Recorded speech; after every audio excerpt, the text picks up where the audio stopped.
Ohayo gozaimasu. Dahil rest day namin ngayon sa trabaho, ay tara, samahan nyo kaming bumili ng pangdinuguan. Matagal na kasi talaga akong nagkikrave sa dinuguan. Kaya lang napakalayo kasi ng bilihan. Ganito pala ang pakiramdam kapag naglilihim.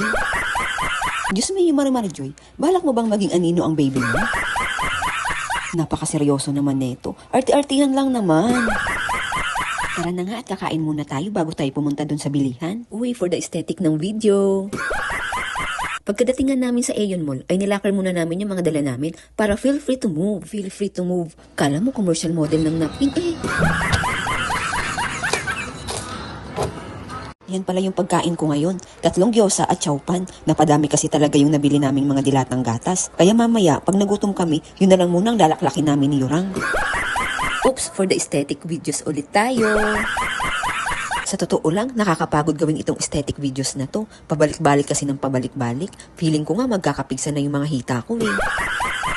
At dito na nga tayo bibili ng pangdinuguan natin. Kaya tara, pasukin na natin. Bakit ganun? Parang hold up ka lang, Joy. Grabe ka naman. Bibili ako, uy. Madami nga din ditong gulay, kagaya na lamang nitong talbos ng kalabasa at kangkong. Vietnam store pala ito, kaya halos lahat ng gulay sa Pilipinas ay may tinda sila. Pag nandito nga kami ni Yurang, feeling namin nasa Pilipinas lang kami. Pero pag nakita mo na yung mga presyo, ay naku, sasampalin ka na lang talaga ng katotohanan na nasa ibang bansa ka pala. Take note, hindi lang isang sampal, mga 10 sampal ata.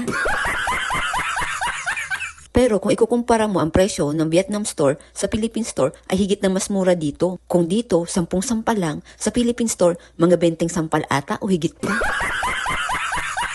At ito na nga yung dinayo talaga namin dito, itong dugo. 2 na nga yung kinuha namin dyan para may stock na kami. Nakakatakot yung display nila, no? Parang mga lamang loob ng tao. Naku, bumanat ka na naman, Joy. Gusto mo ikaw ang i-display ko dyan eh. Sa totoo lang, kanina pa talaga ako nahihilo. Kislap kasi ng kislap ang mga ilaw nila dito. Siguro kalahati lang yung binayaran nila sa kuryente.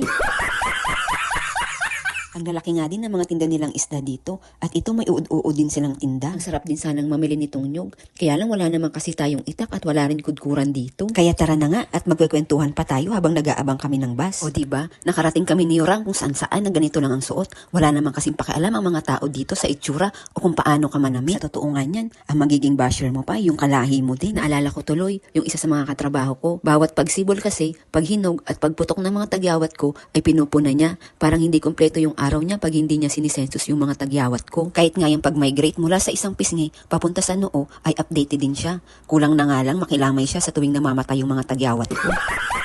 Sinasabi ko na nga lang sa isip ko, buti naging tao siya at hindi naging tagyawat. Kung hindi, araw-araw ko siyang titirisin talaga. Kaya madalas, dinadaan ko na lang sa pagpapatawa. Pero deep inside, feeling ko napakapangit ko noong mga panahon na yun. Pero buti na lang, andyan si Yurang, mga kapatid ko, at mga magulang ko. Parati nilang pinapaalala sa akin na maganda ako.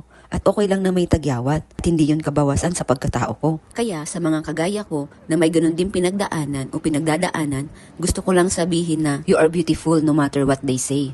Words can't bring you down. Oh no. You are beautiful in every single way. Yes, words can't bring you down. Oh no. Joy, kasama ba talaga yung oh no? Oo, kasama yun. Wag kang ano dyan, moment ko to, no?